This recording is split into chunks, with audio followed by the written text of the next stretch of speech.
Hello, and welcome back to Blue Tinted Glasses. It is Monday night, which means it's time for my favorite time of the week. It's the live call-in show. Welcome to anybody new. If you are new around here, if you've been here for a while, make sure to hit that like button. As always, make sure to hit subscribe if you haven't already. And let's get right into the call-in show. And Neil, mate, what's going on? How you doing, pal? I'm good. Looking forward to the last call-in show of the year. I was going to give this one a miss, but I had to come on board because some very exciting news for us. We got to 10K subscribers. That was a nice way to end the year. So I wanted to come on and say thank you so much to everyone that's been following the channel and helping us grow. It means a lot to us. And so, yeah, let's look forward to what should be an amazing show. Maybe not the result that we wanted, but it was quite a good performance if you ask me. But let's see what our callers have to say, because maybe they disagree with what I think. Absolutely. I know one that disagrees. But no. Evening to everybody in the chat. Yeah, let's bring up some of the comments. There's another one here. Evening everyone from Kunal, DP as well, and Ray and DP with the love there. Same as Sean. Big up people. Congratulations to BTG on the 10K. Same to Ragsy as well.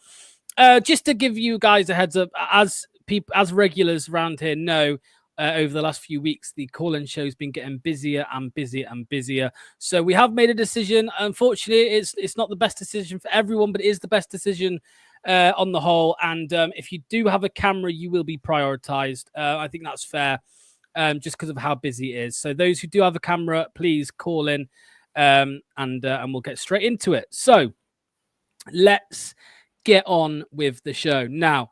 Ross says he is the first one. However, I know that's not true. So, Anil, do you know who's first? No, I don't. I know there was 4 people here when I got here. I don't know which of the 4 it was, so we're going to have to be a bit civil about this.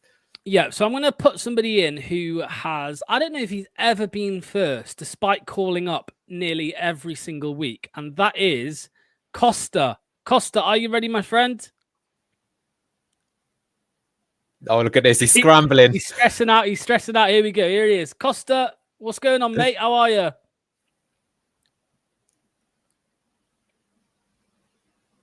Oh, we can't hear you, mate.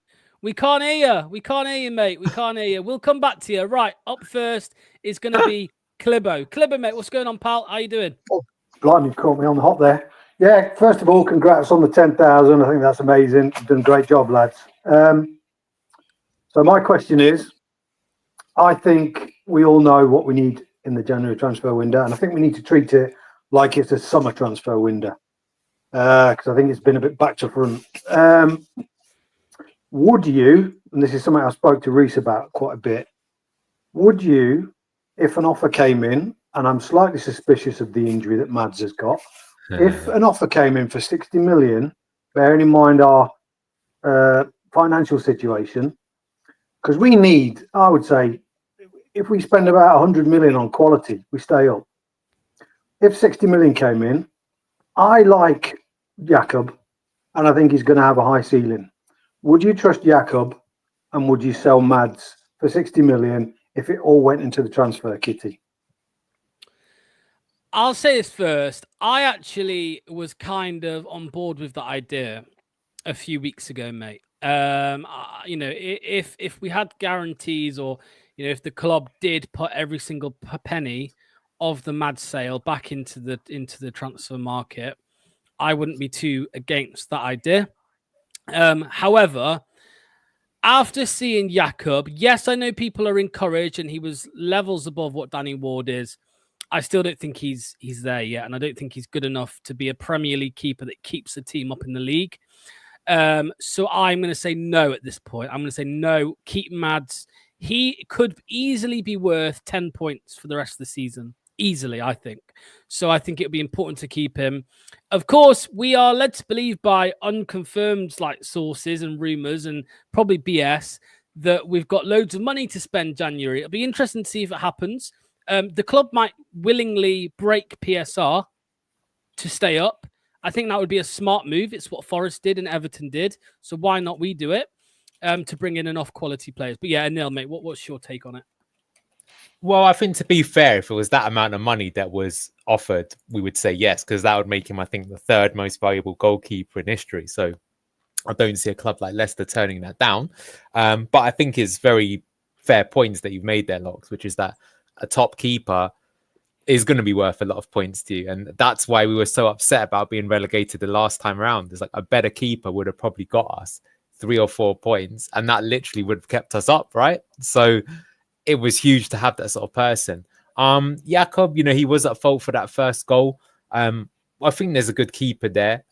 It's a bit unfortunate that he didn't have like the entire season through the Championship, right? Who knows what would have happened to him if he had that, experience as him now. But I think Locks is fair to say that, like, what happens if Jakob makes another mistake in the next game that he plays? All of a sudden could, his confidence start to, wane a little bit. I don't know. But look, I would personally say, Clibo, that I think, like I say, that amount of money came in, no one's turning it down. And I think that Leicester will take it, right? Because as you say, you could actually then maybe bring in 3 players, and then those 3 players might get you more points than even one really top quality player. But it's all if, buts and maybes. Let's see if such an offer comes in. But I don't personally see someone buying a goalkeeper for that amount of money at this point in the season, unless it was someone like a top team going absolutely for winning something and their keeper was out for the rest of the season, which hasn't happened. Like, even if Liverpool lost Alisson, they got that, the Irish keeper that's doing really well for them when he steps in. So I just don't see it sort of happening. I think Man City could end up signing him in the summer. That I think almost seems inevitable, I would say. But I don't see why they would do it right now. They need to refresh their midfield, not their goalkeeper, I think. But yeah, let's see. That's my take. Would you do it, Clibo? What would you do? Yeah. Would you get rid of him? I would, yeah. For that man? Because I think you're right about the keeper, potentially 10 points. But I think if you spend 40 or 50 million on a defence, that also keeps you 10 points. I suppose, Clibo, it all comes down to how much good we enough. have.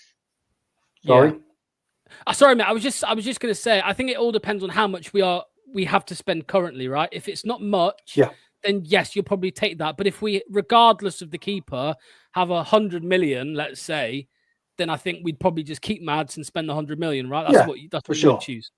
Yeah. Clipper, mate, thank you so much for calling in, mate. As always, you're always here. I can't see Reese anywhere, so you'll have to get on to him, mate. Have a go at him. Before we go, he's got snots. No, but before you go, Clipper, you look very sophisticated having a glass of wine there off stream. Just wanted to say, I was, yeah, a man of fine taste is what I can say. Cheap red wine, mate. Anyway, happy New Year to you, boys. You too, mate. See you next year, mate. See you next year. Yeah, Thanks so much, Clipper. Thank you so much. Okay. Lovely stuff here. I just wanted to bring this comment up quickly. It's something I discussed before. I would cancel Ward's contract straight away to free up cash. Unfortunately, that's not how football works. You can't just cancel a contract. You'd have to actually pay him out his wages. So it's not freeing anything up. If anything, it's actually taking money away, because then it affects PSR rather than his money being spread over 2 years. It's only spread over 1, whatever, all of that stuff. So it's a bit of a nightmare. Okay. Funny comment here from Manny, by the way. Those two sign off the transfers recommended by Glover and his team. They aren't watching scouting shows, sadly. Yeah, what a shame they weren't watching our scouting show. Right. We will get Costa in now. I think he's ready. So here he is. Hello, mate. How's it going? Hello.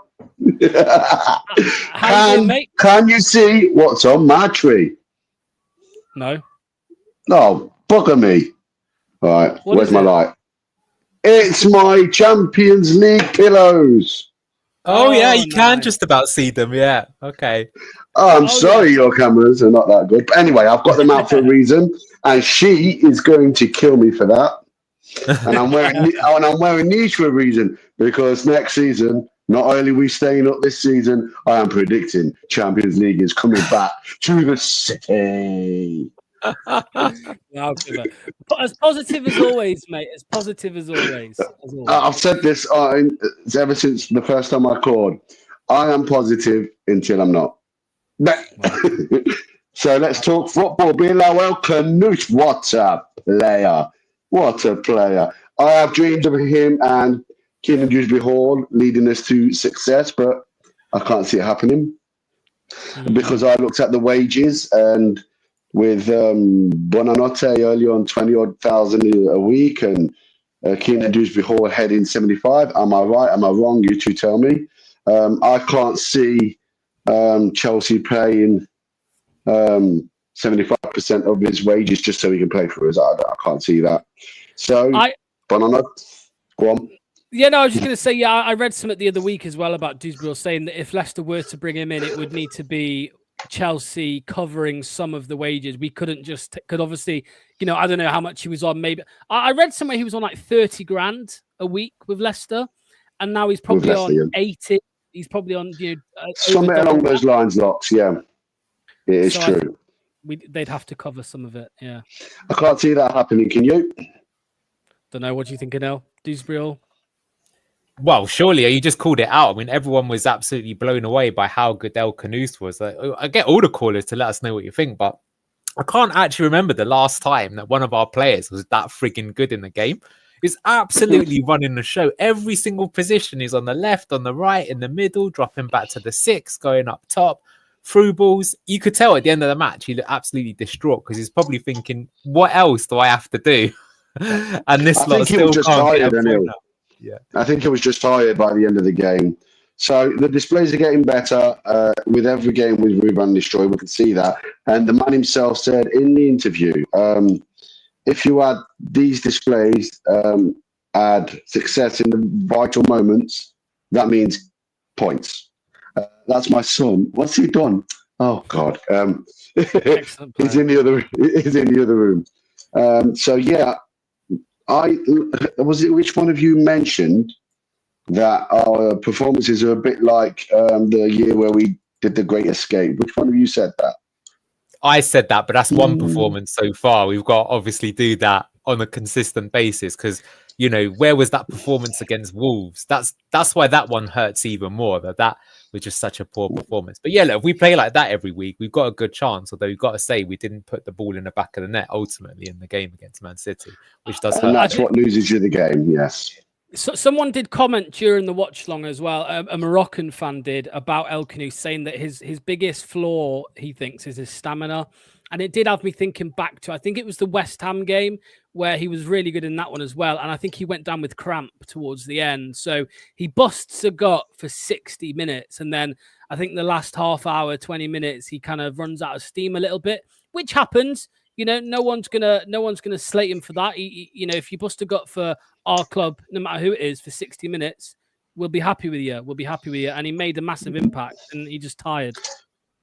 Well, yeah, that is goes without saying, really. Anywho, I was so impressed with your first transfer podcast, guys. It was awesome. You blew me off. I mean, don't get that out of context. Stop smiling. This is a family-friendly channel, Costa. We'll have to give you the yellow card for that one, I'm afraid.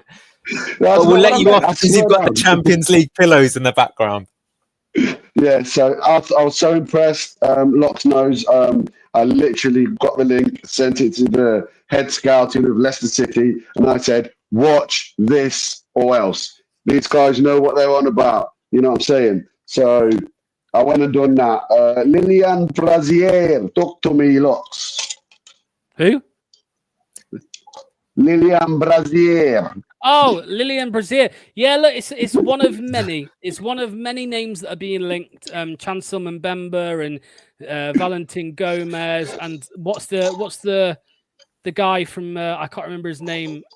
Anil, the one that's been linked from the really fast centre back. Oh, Uzanov. There's no, another one. So, Kusanov, yeah. So we're being linked with centre backs, we're being linked with right backs and strikers, and we're linked with everyone because everybody knows that Leicester City needs signings. So we're being linked with everyone. So yes, you're right. But this one is classed as a stronger link because on every platform you can think of, it's going on about him. So I don't know, and a few rumours face to face with people that work within the ground. Basically, they're just servers, but don't tell them I told you that. Yeah, they're saying it's a done deal, but do never take my quote. No. Well, we'll see what happens, but it's a difficult deal to get over the line, of course, because it's a difficult line to get over the deal because he's currently on loan at Marseille from another club, so that would need to be terminated. So it's difficult. I think something similar happened with, I want to say Tete, right? Because of the whole. That's exactly what happened. Yeah. Yeah, he was on loan at Shakhtar, right? Or something he was like that. at Lyon on loan from Shakhtar Donetsk, and of course the Ukraine war had just started, just to throw even more chaos into it. but somehow they managed to make it happen.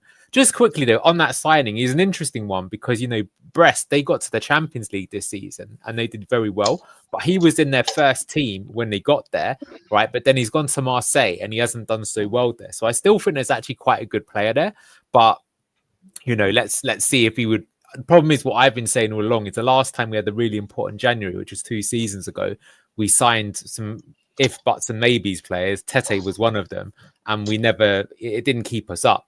We've got to sign. We need a player or players that are going to come in and they're going to make the impact immediately. Can't be an Oliver Skip that maybe is going to be good in the future, but isn't doing the business right now. They got to come into that first team and immediately make the team better. You got to be like, as soon as that player starts, you're like, why did we ever play X? It doesn't even matter who X is. It's just, that's the standard they've got to be. Right, Manny's question. What is Akin Fawawa? What's that? Okay, now when we drop you out here now, Costa, go and Google Akin Fenwa, and you'll see what Manny means. He was. Is he taking the mick out of me? No, I don't think so. I think it's a compliment calling you Akin Fenwa. Massive, strong striker, mate. Go and Google him, mate. Go and Google. Mate, I'm never going to be your striker, but I can tell you this because I know you've got a lot of people and you keep telling me lots.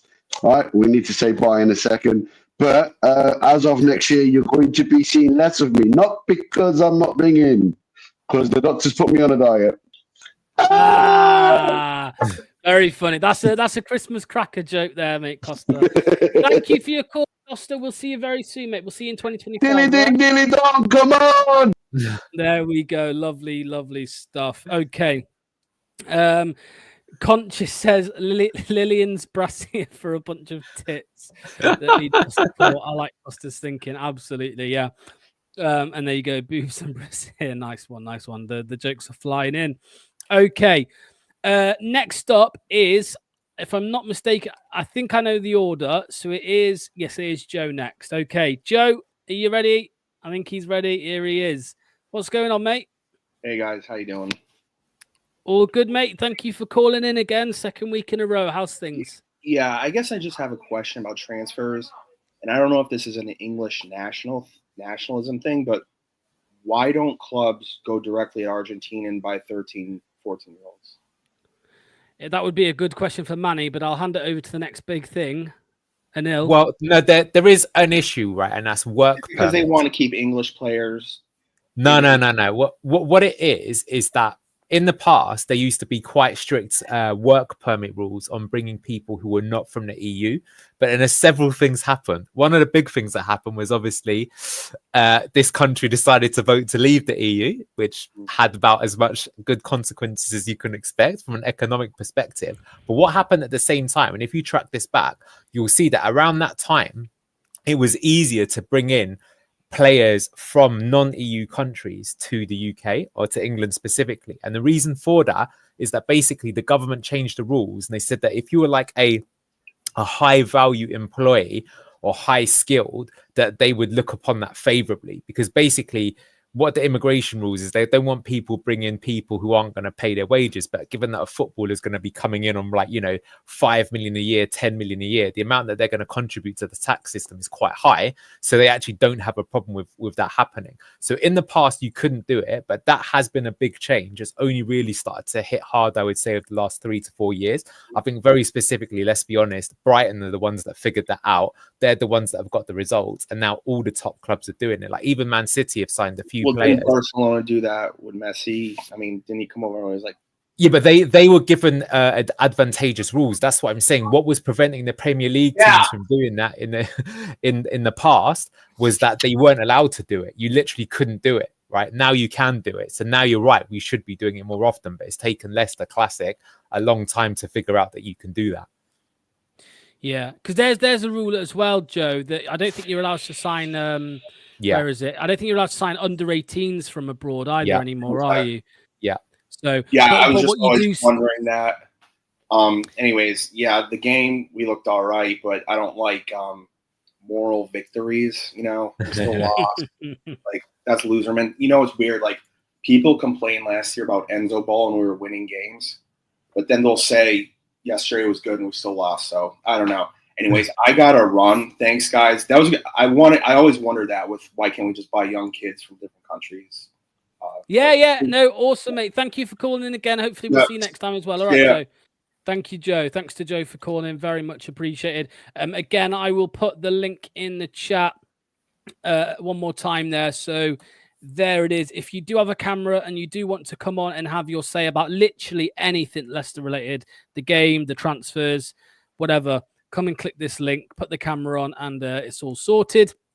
Just a few comments before we get to our next caller.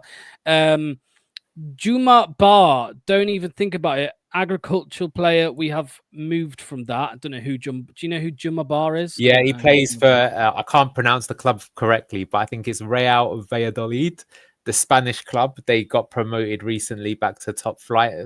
They got quite a few good youngsters actually, and he's one of them. I've got his stats in the other window. It looks like makes a lot of frigging challenges and interceptions, but probably quite raw. But I think he's another left-sided centre back, probably quite quick. I'd say what's interesting about the ones we've been linked with left-sided centre backs because that's what Valentin, Gomez, Lillian, Brassier are, and we've also been linked with people that are frigging fast, like that Kusanov. The one thing I don't know if you've seen about his YouTube clips is the guy is rapid. He dives on the floor like there's no tomorrow, but he can make up the yards. And I think if you look at our team, you can sort of see that both those things would probably be pretty useful if they're the right players. There we go. Got it in 1-0. There you go. I know I didn't, but Sean is on my team. I'm a Sean James supporter. Absolutely right. Up next, he has been persistent. He said he was first. I didn't believe him, but he is coming in fourth, I think, or third, whatever it is. It is Ross. Ross, mate, how are you? Good evening, ladies and gentlemen, boys and girls, children of all ages. Well done for 10K. It'll be 20K in a few months' time. Who knows? Just before I go into my point, Costa Coffee there said about, obviously, if we get Champions League, but we can always win the FA Cup and get Europa. That is a big possibility. You never know. So, basically, I don't know if you saw it earlier, LCFC tweeted out your favourite photo of 2024. Now, mine's is slightly different tonight. Basically, my favourite photo of 2024 is when we won the league at Preston. Now, I don't know if many people were there, but when you get a lovely hat like that at Preston away, what a day that was. One of my favourite away days of all time. It actually is my favourite away day. So vintage. Oh, honestly, Neil, I can only remember half in it. Good lad. I was only 10 beers in. Had a couple of pound burgers in Blackpool, but yeah, it was all worth it. What do I want to talk about tonight? I want to talk about your favourite moments of 2024. Obviously, it is coming to the end.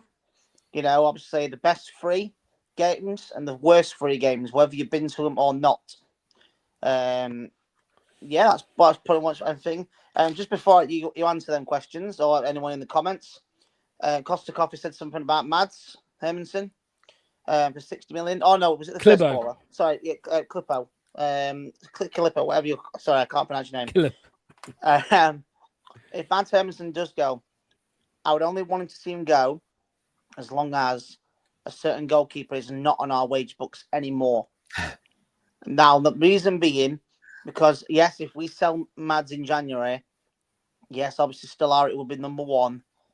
But if anything happened to Everson or anything happened to Stellarik, we're back to square one. I would. I hear you. As long as that person, the individual who shall not be named, is not on our wage books, the moment he is no longer our club, yes, sell Mads Hermansen for 60, 70, 80, 90 million. Doesn't matter. Then we'll be fine. Just want to point that out. So, No, I hear you, mate. I think it's a fair concern. Look, what I wanted to say was my 2 favourite Leicester moments of the year, neither of them were during a match. A Leicester match. My second favourite moment was back in April when Leeds United got slapped up 4-0 against QPR to secure, was it to secure promotion or champions? No, promotion. promotion. Yeah, so that was just before that photo you took, right? So that was my second favorite moment, because still to that match they were saying we're going to catch Leicester. I'm like, okay, and they got slapped up 4-0 to QPR. QPR, by the way, QPR. No, don't keep saying that, because we've got them in the FA Cup. I was going to say. Say it afterwards. Yeah, but no one cares. Yeah. And my favorite moment, again, not a match. It was the day Steve Cooper was sacked. Wow. For me, actually, some people say that's sad, but you know, it was depressing. Like there was just a cloud every time I spoke about Leicester. Oh, Steve Cooper's in charge. Every time we brought up a positive on the channel, oh yeah, but he's still our manager, and you know, and some people say it was, you know, the wrong decision because we're in the relegation zone now. But I think we've got a better chance of staying up if now than we did. But Anil, your favorite moments this year? Well, I can't believe you haven't mentioned this moment. This for me is when I knew that blue tinted glasses was going somewhere. It was when Ross called us from Iceland in Leicester to join in the live show, and it was just absolute cinema. Have you ever seen that meme of Scorsese going like this and he goes absolute cinema? Anyone who is in the chat for that will know exactly what I was talking about. That's when I thought this call-in show is going places. But that was actually genuinely one of my favorite moments on blue tinted glasses. That, you know. But yeah, I'll give you a more serious one. That Southampton game where Fatal scored a hat-trick, because that was our best performance, but also it's when Fatal arrived. It's so sad that he did his ACL, because we already knew that he was a good player, but I always thought maybe he could do a bit better with his end product. And in that game, like, Jesus Christ, okay, now he's got the end product as well. We've literally got the Mahrez regen we've always wanted, and of course he gets injured. But yeah, that was really good. We tried to replace Mahrez with Rashid Gazelle, and here's a fact. Do you know Alisson, the goalkeeper? His first ever goal he conceded in the Premier League was against Rashid Gazelle. I was going to say he had a couple of nice moments, Gazelle, but just scored against Newport. We'll take that. But no, my favourites, I'll put mine up now. Number one, 100% was Preston away that night. You know, it was a Monday night. I managed to get it off work. Basically, I told them I was going regardless. And it was such an amazing day from when I woke up. So obviously, by the time I got to Blackpool, I was actually out of it. You know, meeting up with me, Jack, final whistle. I don't know if he's in position for tonight, but you know, it was such an amazing day. Everyone's like, "Oh yeah, we should have won the league in March and April." It wasn't about the game itself; it was the day. I don't know if anyone else was in the comments that was at Preston. 5,800 of us on a Monday night.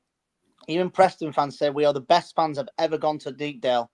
Yes, I know we were playing for something because we won the league, but it was such an amazing night that you'll never forget. Obviously, I won't forget it in my lifetime. Yes, I know. Oh, yeah, we won the Premier League, but it was impossible to get tickets. I love. Now, Kate told us that as well. She was there as well. She said as well that it was like the most. Honestly, Neil. Yeah. Honestly, it was such an amazing night. Monday, I was a bit annoyed it was Monday night to start with, but by the time I got there and it was the concourse, it was just incredible. And I wouldn't change that for the world. And obviously, another moment. Probably, yeah, the ones I've been to. I'm only going by the one I've been to. And I would say the next one. I enjoyed Chelsea away. That was quite fun. The one we lost 4-2. Coming back from 2-0 down and stuff. I just want one thing from you, Ross, because somebody asked it in the chat. What was your saddest moment, Leicester related? Saddest moment. Was it the same as? Was it any of these for like Manny has? Is it any of these? Good that Enzo left. I want one. Saddest. I want one. Saddest moment for Leicester related this year. I think losing to Forest. I think really in the manner we did it. If we'd have lost, like if it was a great game and lost, I wouldn't have put it in there. But it's the manner of how that second goal went in and we just went kapupped. Brentford away was awful, one of the worst games I've ever seen. But yeah, that would put that as at number one. But another thing, the parade is my second favourite moment. Sorry, the title winning parade. And just a quick. You've got too many. You've got too many. The reason being, the parade is second, but it's because I just want to. It's a bit emotional this one because it was the last day I saw my nana. before she passed a few days later. I went to go and see her before the parade started, and obviously my auntie, that she said to me, "Go and enjoy the parade. You know, your nana would want you to go and enjoy it." So it was It was a great day, but also emotional day as well. So that's one of the reasons why I put it in there. So, but no, I bet anyone else got comments, favorite moments and stuff. Yeah, get them in the comments. Get them in the comments. Neil, what was your, I say saddest, least favorite moment of the year? Danny Ward in goal for that Wolves one. It's like you knew. Well, I can't believe Ross didn't say that. No, because... I've got too many. As Locke said, I've got too many. The one that annoyed me most, where I got so angry, was when we lost to Plymouth, or as I dubbed it, Cornish Past EFC. It was awful. And do you know the funniest thing is when I put that video up, Plymouth fans weren't bothered about us beating us. It was more like I called them Cornish Pasty and not Devon Pasty. I hear you.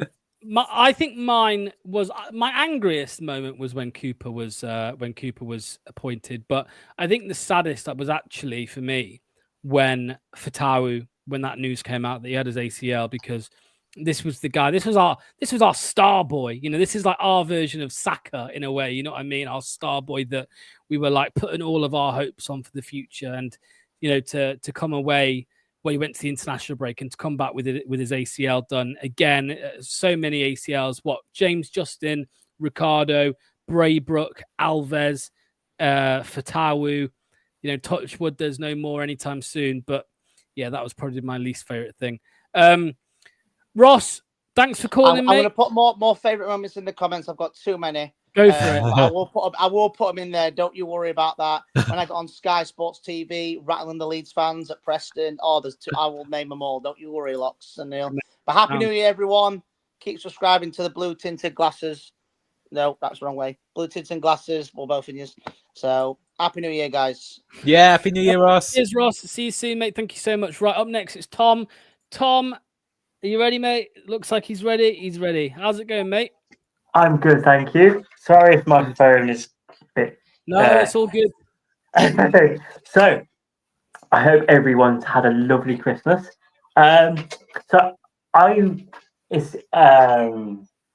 Despite the result, I think our Man City performance was actually one of the best all season. And it's the way that we were organised, and you could see a pattern of play. And it was really encouraging. And I don't know if that was down to, I forget his name, Brian, help me. The Man City... the new guy that's come in, right? Yeah. Yes. Yeah. And I don't know if that was, maybe he was designing some things. I didn't think of that. Yeah. And for me, watching the game, I truly believe that going forward, you kind of need to build a team around Bilal El-Khanous. And I know everyone was a bit salty the way that James Maddison, his performances in the relegation season, but like prior to those seasons, he was the conductor and he was basically our best player, bar none. And I think we need to treat Bilal kind of similar. So my question is, because I believe that we do have sellable assets within the summer, regardless of what division we'll be in. Do you think Bilal will be here next season? And if he is, how do we play to his strengths and build a team around him for next season?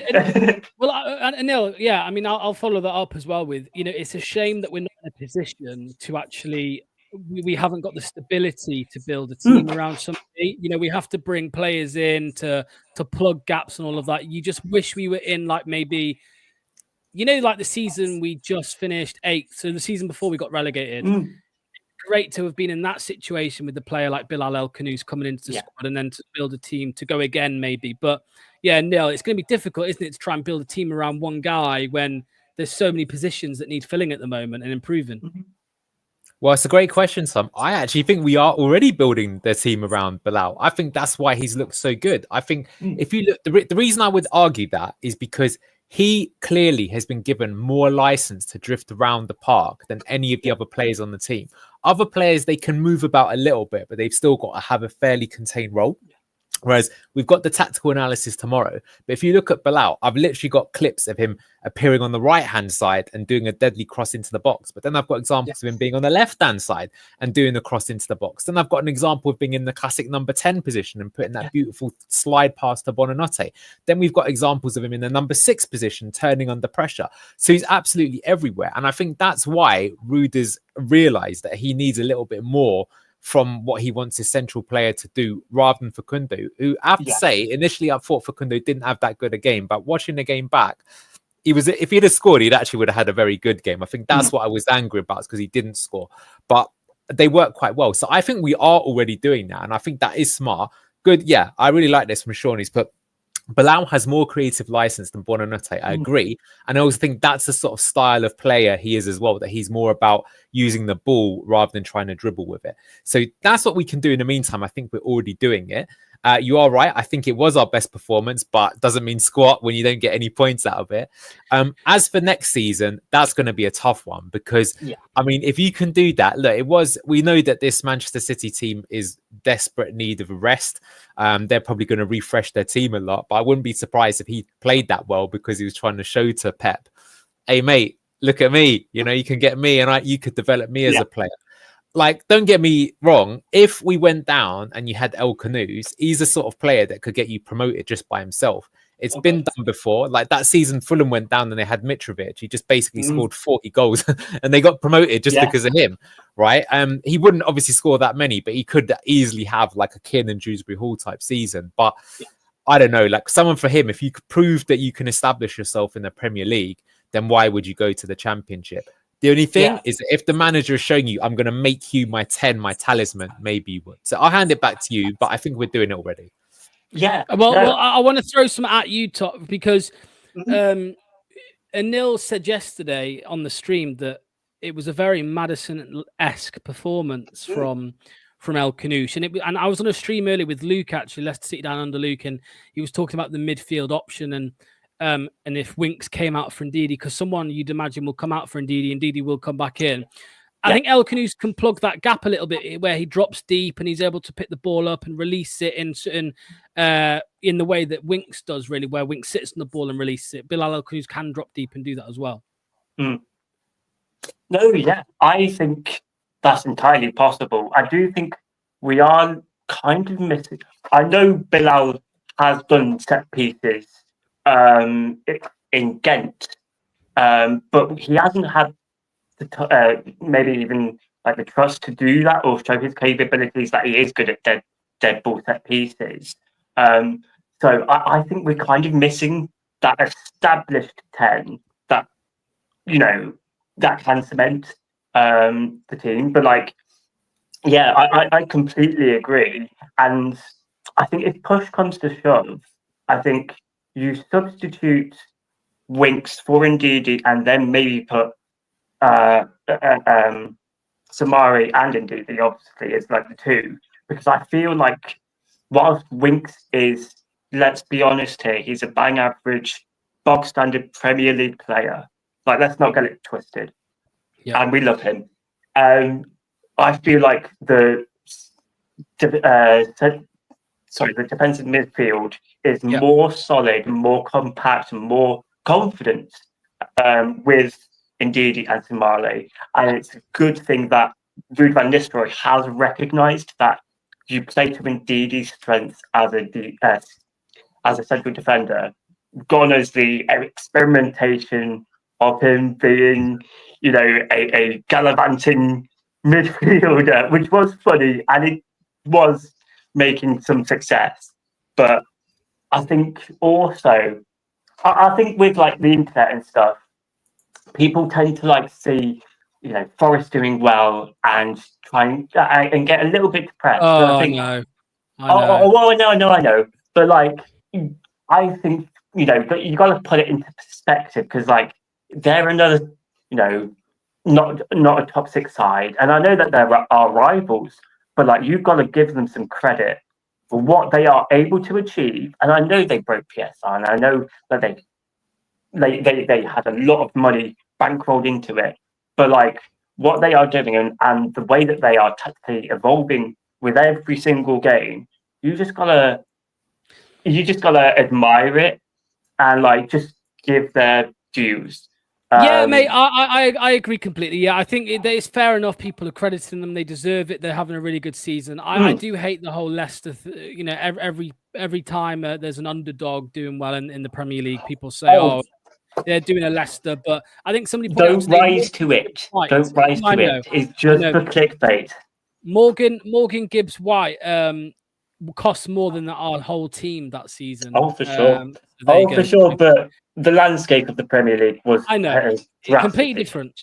Yeah, I agree, mate. I agree. Tom, thanks for calling in, mate. Much appreciated. We'll see you very soon. Hope to see you next week, mate. Thank you so much. See you soon.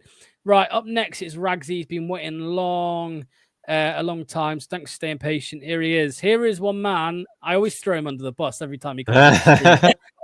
Here's the man who wasn't that impressed with the game yesterday. Oh, here we go. Yes, let me also. But before we get into this, I got to, honestly, you guys with a channel, 10,000 subscribers. That's a huge achievement, guys. Big yourselves up on it, honestly. Like in the year, it's just it's absolutely insane, and just seeing from the startups and stuff. So yeah, big up yourselves, man. We all appreciate all the work that you're doing. And anyways, right now to rip you into a new role. No, anyway, but it's just like what I'd say about the Man City performance is I just don't think there's been any progress, because I don't think we've learned anything more about our squad in terms of their capabilities as we did when Rude first came in, as opposed to like the West Ham game. I still think like you're looking at certain players like Bilal, who's just mesmerizing and just absolutely majestic, and he pretty much ran the show. Everything went through him and orchestrated it like a symphony out of the amputee society and stuff like that. And I just thought it was brilliant, and I loved watching him. And I also just got frustrated when he's like supplying players that end up just fucking him over, and he's just at the end of the like game. Mavididi. I was getting pissed at the time. With some bits, I think some bits he did well. Some bits, it's the inconsistency and stuff. But just certain players are just Rude's. Like certain players that are playing well, they can only do so much. So unfortunately, I don't really think we're going to see any progress with Rude until he gets better personnel in that can actually pull off what he's capable of doing. I think, yes, you see some play. Yes, we're dealing better with the ball, but I think we've always been capable of that anyway with like certain players in the squad. It's just there's other players that are holding us back. And I think until they're gone, I don't really see us like building in terms of confidence and progression to really see ourselves reestablishing us back in the Premier League. This is why the January window is just crucial for us, really. It always just seems to be make or break, but yeah, it's just more important than ever. Let me hand over to, because I've already spoken to Ragsy today, and I've told him my thoughts on his views. So Neil, what do you make? Do you think Ragsy's been quite harsh, or do you think we learned anything yesterday? Because I think we actually learned quite a bit from the squad yesterday. Yeah, I think Ragsy's been well harsh, mate. Sorry. I've got a lot of love for Ragsy, especially for picking out Rude in the first place. But I actually was paying attention to that stream that Luke was doing, and I had to bite my thumb not to start typing some comments into the chat there. I thought I would save it in the safe space that is blue tinted glasses. I think we've learned a lot. I think, look, firstly, I've got to say, it's all well and good. I'm not accusing you of being this, Ragsy. Many of us are like the armchair managers. Like when you go and actually coach people, it's extremely difficult to get your ideas across in a short space of time, especially without like a pre-season and working on shape and not having your best players around, right? So he's been coming into the middle of the season and trying to get these ideas across. But I do see a lot of these ideas now starting to come through. Now, there's a preview for tomorrow, but one thing I don't really see many people talking about is something that Rude has brought in to Leicester. We don't do it all the time, but occasionally when we attack, we're actually inverting either Christensen or James Justin, or it was Hamza in this game, into a number 8 position. And then one of the inside 8 moves out to the outside. right? So there will be times when Hamza came on, he actually sometimes was going in the winger, but sometimes he acted as an attacking midfielder, and then Facundo moved out to the right-hand side. So he's trying to create rotations and options to try and break down the opposition's defensive block with some creativity. That is not something that Enzo did. That's not something that Cooper did. And he's done it with Christensen as well. So I think he is showing that he's got some ideas that he wants to express with his team. And we are seeing progress because some of those ideas are starting to work out. Now, to give you your dues, though, to be honest, what you did say in the channel, though, was that you don't feel that that's not the case, but you just feel if you give, like, you don't want a bad workman will blame his tools, but if you haven't got a toolbox to start with, then it don't matter how good a workman you are, you're always going to suffer. And the point is, you could say, I would actually say this: since Ndidi got injured, we've just conceded goals. In my opinion, not a surprise, and that's the thing that we need to get down. But I think there are definitely some clear patterns at play. I don't think we've ever played as well against Man City, despite the fact that we didn't get anything from it. Right, this includes some of these legendary games. Remember the first time that Pep rolled up at the King Power and we beat them 4-2 with Vardy scoring a hat trick, or that 5-2 when we got away during the COVID season. I actually think we played better overall in terms of domination of play. But at the end of the day, it doesn't count for anything if you don't stick it in the onion basket, right? So I get that kind of aggression, but he is improving us. I think it will be sad if we get relegated, that I would just feel that, like, well, if we'd have had this manager from the beginning, we probably would have stayed up. That's the thing. And like, even, 11 games sacking, how many was it? Was it either 11 or 13 games that we sacked Cooper in? 12, I think. Was 12, was it? But that maybe wasn't fast enough. We'll have to wait and see. I don't know. What I would say, Ragsy, as well, which you can comment on if you want, which is a fair comment to make. I mean, you remember last season in the Championship, we were saying things like teams that play badly and win titles. I would say teams that play well and lose get relegated, right? Yeah. If you can't grind out results when you're playing bad, and you also can't grind out results when you're playing good, then you're probably going to get relegated. That's the thing. I think it's just weighing it up as to what you really see from a complete performance. And I'm just trying to take every single aspect that I can. Maybe it's the downer of a mood because of the Wolves game. Because had we played like we did against Man City against Wolves, then we definitely would have got a result. But ultimately, why did we lose that Wolves game? It's because we didn't have the personnel to deal with it in the first place. You stick a absolute bellend and Danny Ward in goal that just doesn't have a clue what he's doing, and he lets him practically lets him 3 goals. You're set up to fail from the start. That's the only thing. It's never a knock on Ruud. I see the patterns of play. I've pretty much seen it all the time. It's just like, even since the West Ham game, the Brighton game, and then following into this, I see, like, how we set up in the mid block. I was impressed from what we saw in the first half as well, in terms of how we were compact, and even back to like 15-16, how we were almost hunting in packs. And I was just like, I haven't seen that in ages, like at Leicester for a while. And then, elements to the Man City game that I thought overall, I was like, this is going pretty well. Some like little triangles on the sides, of like the way that we allowed our fullbacks into so much space, and how he wants to highlight some sort of emphasis on our fullbacks, like really getting forward, getting involved in like crosses and stuff. But it's just, well, with Justin, I feel like he's just lost his mojo. I don't really know how we sort of like turn his form around. Who's that? Justin. I don't know. I mean, we'll see. I think Anil called it though, and I think Anil said, that he just needs to run out of the team. But the problem is, unless you rely on Hamza Chowdhury, you can't do that until you bring somebody else in. So we'll have to wait and see. I mean, that has to be the priority. Just finally, Ragsy, is the right back the number 1 player you sign?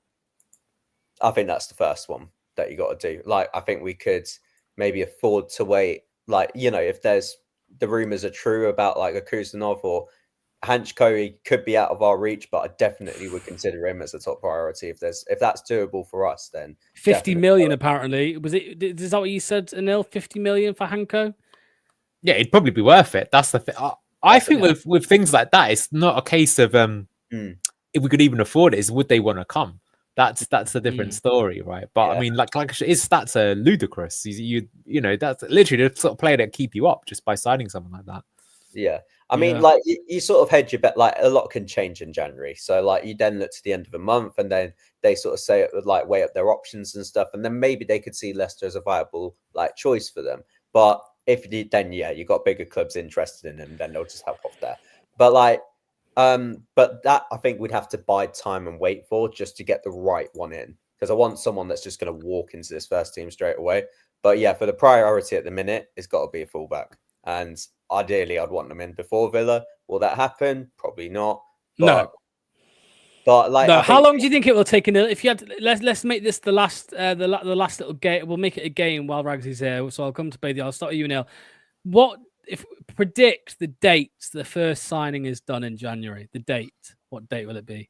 It'll Let's see who probably be gets closest. 10th of January or something like that, which makes me a bit sad because we never move fast. But one season we did move fast is we signed Wilfred and Diddy on the 1st of January, the season after we won the title, because we knew that like Kante had gone and Mendy got injured, and that was the best bit of business we've probably done in January other than Robert Hoof back in the day.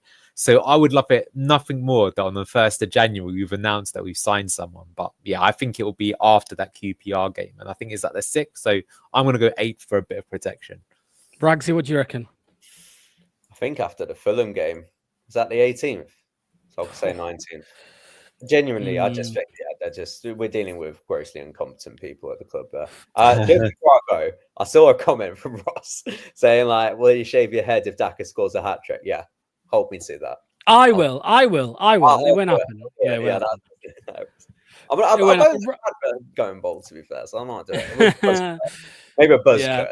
You'll see. Ragsy, mate, thanks for waiting so long. Thanks for calling, mate. Much appreciated. We'll see you soon, mate.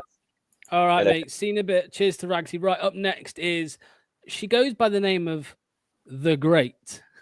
Is Kate the Great? Is she? How you doing, Kate? As long as my name's not Alexander. Yeah, I'm all right, thanks. How are you? Good, thank you. I saw you. I saw you listening in the background there. What do you make to Ragsy's thoughts there? What's your view on the game? Do you think Ragsy's been harsh? Do you think it was best performance I do of the think season? he's been harsh. I looked at the calendar yesterday, and aside from match days and travel days the day before and recovery days the day after, if you exclude those, Ruud's had 13 days with the team. He's got to find a place to live as well in that. Probably move his wife and kids over. There's a lot going on, and if you don't see a positive big step in yesterday's performance, then I don't really know what you're watching. For me, it's the first time I've seen us perform as a unit and a collective. So we're not coming away feeling, cross or angry with individual mistakes. We're actually talking about the team performance, which is what we've wanted all season. We've wanted a 90 minutes out of the team for ages. Since the start of the season, really. And, week after week, we kept saying about Cooper that we can't see any difference. There's no change. There's no progression. There's no improvement. He's doing the same thing again. It's the definition of insanity. Whereas with Ruud, my sort of take on it is Ruud's Rome wasn't built in a day. And you have to do some really baby steps kind of out of the limelight before the most noticeable objectives start getting met, in making the team tick, building some confidence, getting some momentum, getting some thread of play together. And really encouragingly and most exciting for me, bringing people like Will Alves on, who we've been talking about for probably 18 months to get his debut, and people like Henry Cartwright being on the bench, Jadon Joseph being talked about by Ruud. Like, these are the things that you want to see. And I feel like there's a bit of change happening, which is a positive thing, and I think was shown on the pitch yesterday. And I really enjoyed the match yesterday. Result aside, I think we went toe to toe. We were undone by 2 goals where they basically finished their chances. We didn't look a mess at the back, and we created some half chances that should have been turned into the bigger ones and probably put in the back of the net. But that will come if we keep on this trajectory. Do you know what I mean? Yeah, I agree with you completely, Kate. I think what do you make to that, Anil? What Kate said, that you can feel change. What's that great song? Change is coming. Or what's that song? Do any of you're both older? You know what song I'm on about, right? Change is gonna come. Something like that. I'm glad Kate did that. I have to work with this guy. So imagine getting that every single day, Kate. No, I totally agree. It just shows how sad is it though that the one time we put a 90-minute performance in, we still lose. Bit unfortunate, but I agree. It was very good. Definitely some clear ideas to see. I really like as well that he's obviously brought that another ex-Man City person in terms of the youth development. That's the right way we should have been going. You know, that was always promised with Cooper, but he broke the record, didn't he, of not having a squad, an academy product on the bench in like the first time in, was it like years and years? So that was really, really bad. So there's definitely a lot to like there. Does feel like there's some good wins of development coming there. Look, to be honest with you, I hope that it's one of those that Top has even said, look, if worst case scenario happens, we do get relegated, we're looking for someone who's going to build the club for the next 3 to 5 years. I mean, that was the whole like exciting prospect of Enzo. When Enzo came in, the thing that excited me the most was actually when he said, well, you know, the thing that makes me excited isn't right now, but like I would love to work with a team for 5 to 6 years and imagine how good they could be then. I mean, obviously that aged like milk because he couldn't wait to go to Chelsea fast enough. But to be fair to Enzo, he's probably like, yeah, but I can't wait to have a squad that's worth £2 billion to work with because I could win every frigging trophy in Europe. That's why he jumped to that opportunity. But if Ruud is willing to do that and work with them, then I think there's a lot to go there. And it was a collective performance. We were very good in all phases. Shame that we couldn't find the back of the net because I think we did have some very good opportunities. But on another day, we probably would have scored them. And let's not forget that we were up against a squad that has a value of like over £1 billion there.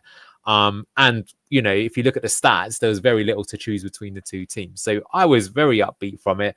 Of course, you know, one swallow does not make a summer or whatever that cliched saying is. We've got to do this fairly consistently. I think every team is going to have off games. But for me, it's only that Wolves game, which is the real stinker. Maybe the Brentford one as well, but there was no manager in charge for that game. But it's just like, we were so bad against Wolves. Whereas, like, you know, even if we'd have lost against Wolves, we would have played as well against Man City, I still wouldn't have been that angry. It's just when a team doesn't even show up. But yesterday, yeah, Costa mentioned it earlier. It reminded me of the Pearson season, The Great Escape, where we were playing pretty good in every game, but we were just getting beaten all the time. And then you're thinking, surely we're just going to get some luck come our way at some point. And I swear that didn't Andy King score a goal that like came off his arse or something to give us the 2-1 or 3-1 win against West Ham. And then from that point on, all of a sudden we started getting some initiative and some momentum. We need something like that. So whose arse is going to save us this time round? Or it could be boobs this time round. I'm all for it. Or maybe it is going to be Brazier. Boobs. I'm all over it, mate. Yeah. All over it. But what I would say on that point about the Wolves match, and this is the critical moment for Ruud and the critical point of what he's made of, is that it's okay playing well against Man City and Liverpool because I always say that players in the Premier League are elite athletes. There's 1% difference between a lot of them, but it makes such a big difference in terms of quality. But if you can't perform against the Wolves team, which is the only one we should have got points from, that's where the pressure is. That's where all eyes are on you. And that's where you need to really dig deep and almost force a performance. That jury's still out for me with Ruud in this team because they couldn't do it on the one game of the 3 this Christmas that we asked. And I think that's critical, and that will be critical going into the early part of the year when we've got some other difficult fixtures, but also some winnable games. We're going to be playing a few teams that are out of form as well. But can you do it against the teams below and around you? That's going to be crucial because that's all that matters. No one was really bothered if we lost 2-0 to Man City yesterday. We did it really respectfully, but we still lost. And Liverpool was sensational. The difference and gulf between Liverpool and Man City this season is unreal. I don't think Man City fans perhaps really want to admit it, but it is unreal. So, but it's the Wolves game that sticks in the throat, isn't it? That was the sucker punch where like that was the one that mattered. And you needed to have pulled it out of the bag and you didn't. So, but like he'd been here probably 8 days at that point against Wolves. Like he is making progress. And I think everyone's a bit excited about that. Well, I certainly am anyway. Are you surprised a little bit that he keeps showing faith in Connor Cody? No, because my personal opinion is that I think Fass and Cody causes the least, Vestergaard and Cody causes the least amount of problems, and it causes my Garmin watch to stay on track and not tell me my heart rate's going at crazy knots. Genuinely, I think it's the calmest C pairing. I'd like to see Cody with a Coley, potentially. Two of those 3 are fine by me. Just Fass has had it. Fass has had his chances. and I don't want him anywhere near the team. For a Belgian Do you international, think he's getting sold, Kate? I don't know. I mean, he Maybe. whistled about it in the summer, didn't he? You know, he obviously thinks he's some sort of, I don't know, Barcelona bound person at the back. I don't know. But he's had his chances. He's fluffed his lines on quite a few occasions. But 2 of those 3 are fine by me. But we do need a centre-back. I think that's not in doubt. Centre-back and a right-back for me are the 2 ones that we desperately need. To end us off, Kate, I want to ask you this, because we did it early with Ross. What's your favourite moment, Leicester City moment of 2024? My favourite moment is Preston away. That's what Ross's was. I absolutely loved it. Like, it was pouring with rain. But outside of that, if we're not going for the popular one, just because of the way the goal panned out and the win, there's 2 other moments for me. The West Brom away, Harry Winks sprinting down the pitch, and KDH nearly messed up the pass. That was another absolutely great moment. And then the other one was the Birmingham away in the Cup. Was it Birmingham away in the Cup over Christmas, like the 9th of December or something? Was it the Cup? You're on the wrong year. You're on the wrong year. You're looking at 2023. Oh, yeah, I've just and the West Brom one. Anyway, and the West Brom one. Well, anyway, they're my 2 moments from the last year-ish. yeah. The last 2 years, yeah. The last year-ish, but 2020. FA Cup 2021, maybe include that in No, there. you know what I mean. When JJ spanked it onto the crossbar. Outside of Preston, then it would be the West Brom away goal. Lovely stuff. Kate, thank you so much for calling in. Much appreciated. We'll see you very soon. I'll see you in 2025. Happy New Year, Kate. Happy New Year. Yeah. Cheers, Bye. Kate. Thank you so much. Thanks to Kate. Absolute legend. You can see all her stuff. Leicester Till I Die. She's on quite a lot as well. She does some writing for the BBC as well. So yeah, loads of stuff. Right, up next, we've got 2 callers left. First up, it is Aaron. Aaron, how's it going, mate? We've got no audio, Aaron. We've got no audio. Damn it, Aaron, no audio. We'll come to Reese. Reese is next. Well, let's try Aaron one more time. Let's see. You got no audio. Right. Sorry about that, Aaron. Reese. Stay in the background, though, because we might be able to get him on still at the end, yeah. For sure. Yeah. Reese, what's going on, mate? How you doing? All right, lads. How are you? You're not feeling very well, are you, mate? No, not really. My body's aching like mad, and I've told work I'm happy to cover for a bit tomorrow, but I can't do a full day. But this sort of said just have the day off and get better soon. So yeah. That's what Reece, I said. For what it's worth, I've been feeling really stinky the last few days as well, so I know exactly what you're on about. I told him to have the day off, but he wanted to be here tonight. So there we go. He wanted to be here. Reece, mate, talk to us. What did you make? I'm guessing you want to talk about the game yesterday, mate. You normally do. I'm going to make a bit of a statement here, lads.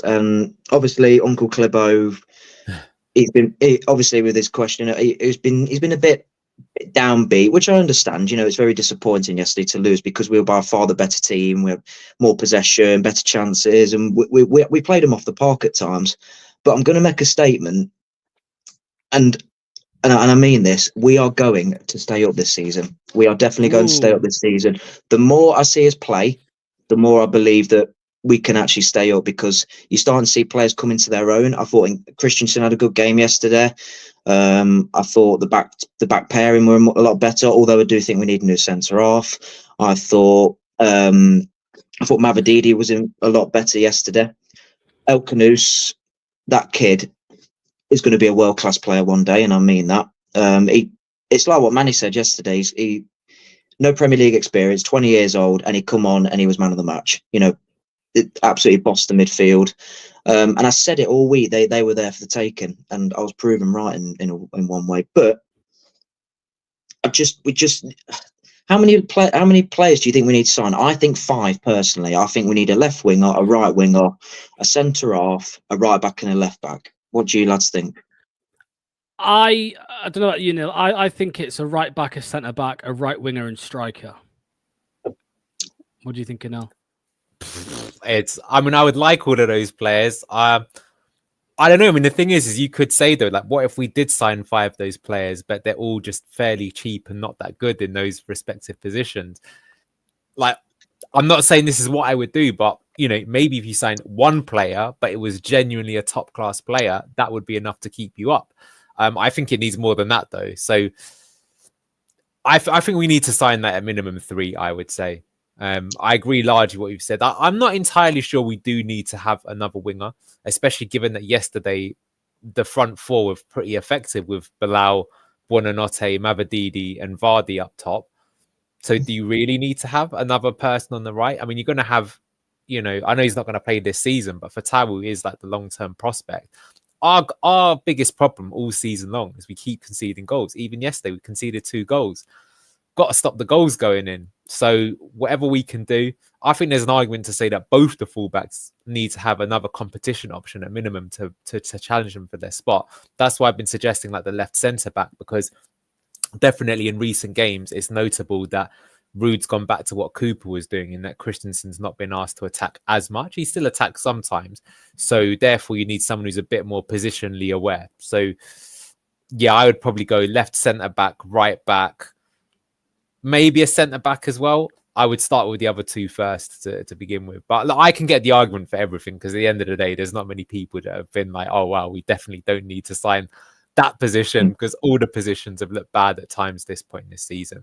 For me, it's all about the quality. If we just sign one player who's like really, really good, then I think, okay, wow, we could do it. If we don't sign anyone that's that good, I keep saying back to that January 2022 one, where all the players, they were like maybes, they were prospects, but it wasn't like a guaranteed, you know, in your heart of heart that this player is going to smash it kind of thing, right? Well, I'll respectfully disagree with you, Neil, on the right winger option, because Casey McAteer is not good enough. I love him. He works his arse off. You know, he's fast, he's rapid, but his end product's poor. It's really, really poor.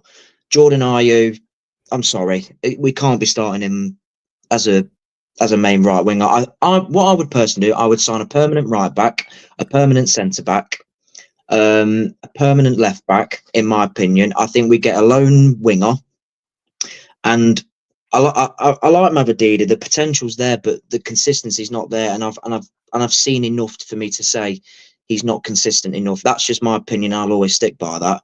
So I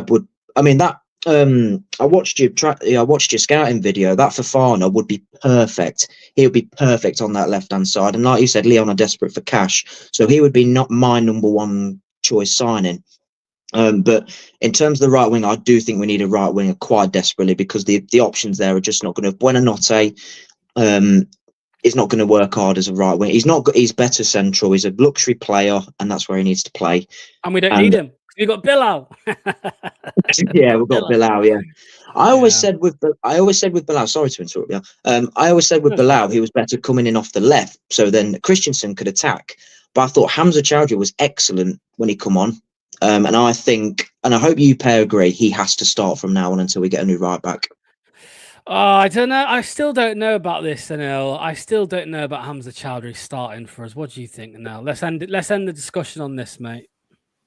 I think he deserves a start. Let's see what he can do with that starting appearance. Take it from there. Battle to see if he can get into the team.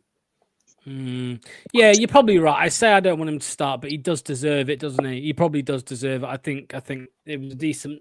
It was a good performance when he came on. I still think it's more that JJ needs to not start for his own good. It's like there's no more gas in his tank. So it's like it's only going to make him worse for the rest of the season. If you pull him out for a few games, he might then come back recharged. He might be a lot better than what we're seeing right now. Maybe he won't be, but I feel it's just criminally unfair just to keep it expecting him to play like this in every game and expect him to turn it around. No one's going to do that.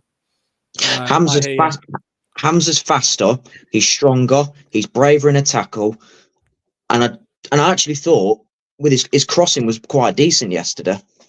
You know, he was smacking it, wasn't he? He was putting some power into just getting it into the mixer, which I think is fair. I mean, sometimes you just need that. Sometimes there isn't room for precision crosses. You know, you just want to absolutely smack it in when last resort and hope it bounces off somebody or somebody gets a foot on it or something like that. Yeah. But we'll see, lads. But I think I'll stick by my statement. And hopefully January will make me more confident. We are going to stay up this season, lads. You heard it here first. Mate, I hope you are right. I hope you are right. But you'll hear nearly every week, Reece. So we'll hear more from you. Wait for 6 more weeks, and you'll be saying we're doomed. But I hope we'll not, see. mate. Cheers, Reece. See you next time, mate. Yeah, Thank see you you. there, lads. Cheers. Thanks so much. Right, final caller of the night. Let's get to him, Aaron. Hopefully his mic's all working now. How's it going, Aaron? Is it working now? Yeah, got you there, mate. What's going on? It's that dodgy ass microphone. It decides not to work on my phone. No worries, mate. No worries. Basically, I think because Fatu's out, Mavadidi's more marked every game, like nearly every game.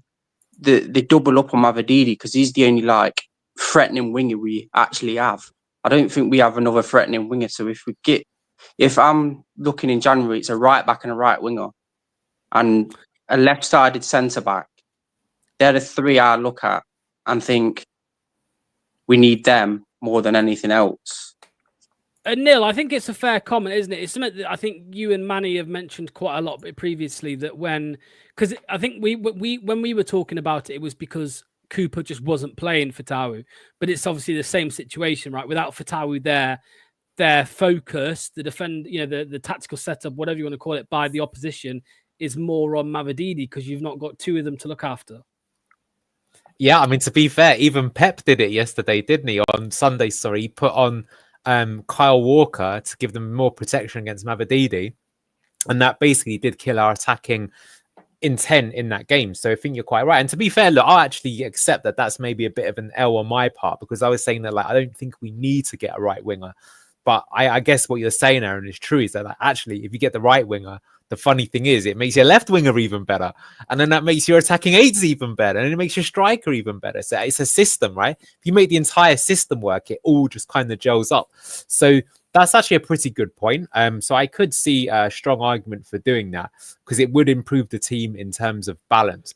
You just got to make sure that you get someone. I think you'd have to be a player though that can kind of play either side because I don't know, I'm just a bit worried of what happens when Fatawu comes back. But I suppose that's next season issue, and there's no guarantee that he'll come back fully fit right away. It's probably going to take him quite a few months to work in. So, look, if there's someone that's available that could be good, for me, what it all comes down to is I think it was poor building of the squad in the summer, which again, I think is because we appointed the wrong person. Or is that because we don't have the director of football? Because, if this was Enzo, he would have clearly said, I need to have 2 players for each position, but I need 2 wingers. A winger means someone who is good at one-on-ones and individual duels on either side.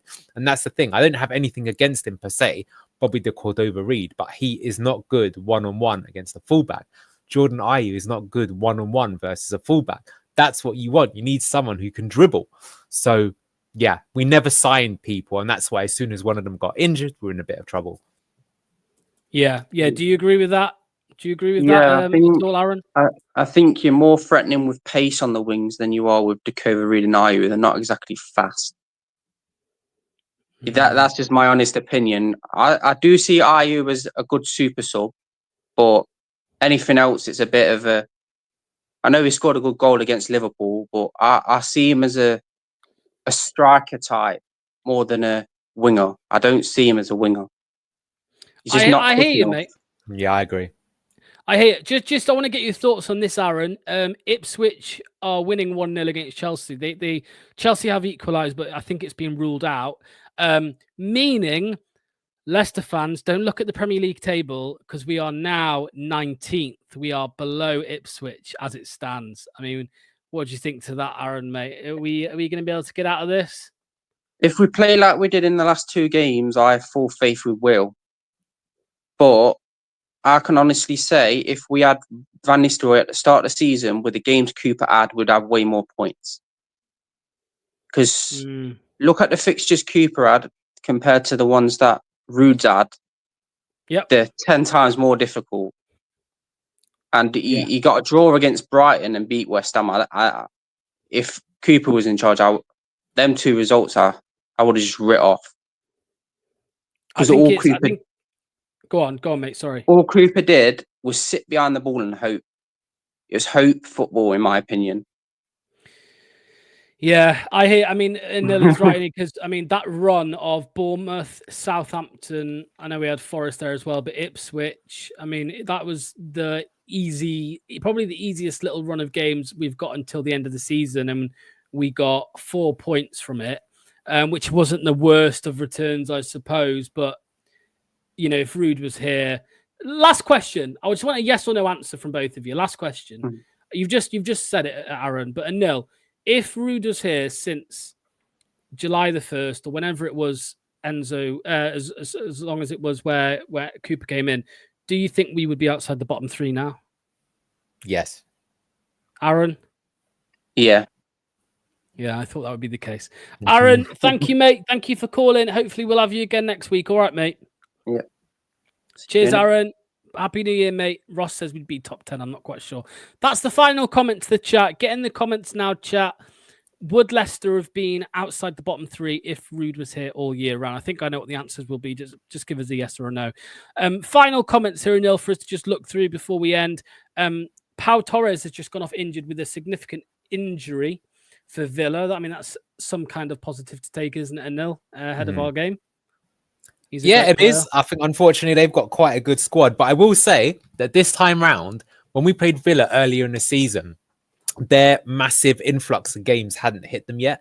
And what's happened to them is that it happened to us when we were in the Champions League, right? Is that when you have games of that intensity every 3 days, your squad just gets ripped to shreds.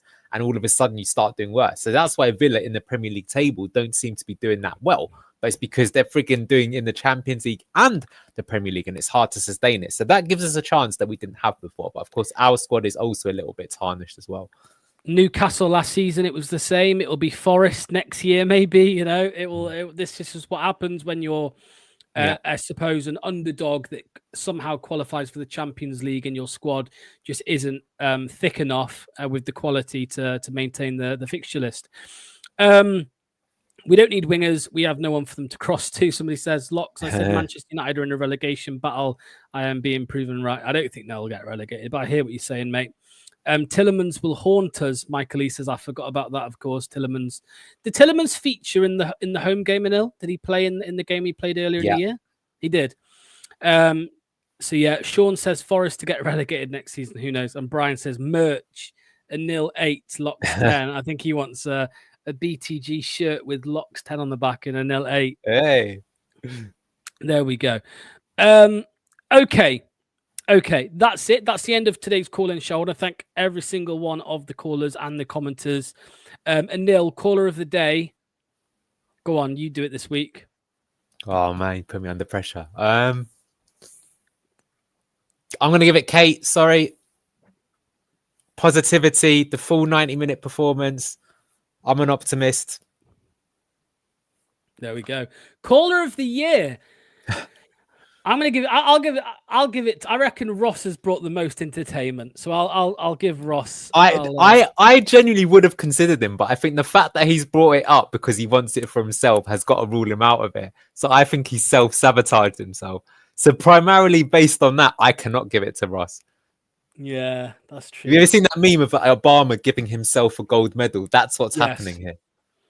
That's true. I'll give caller of the year to.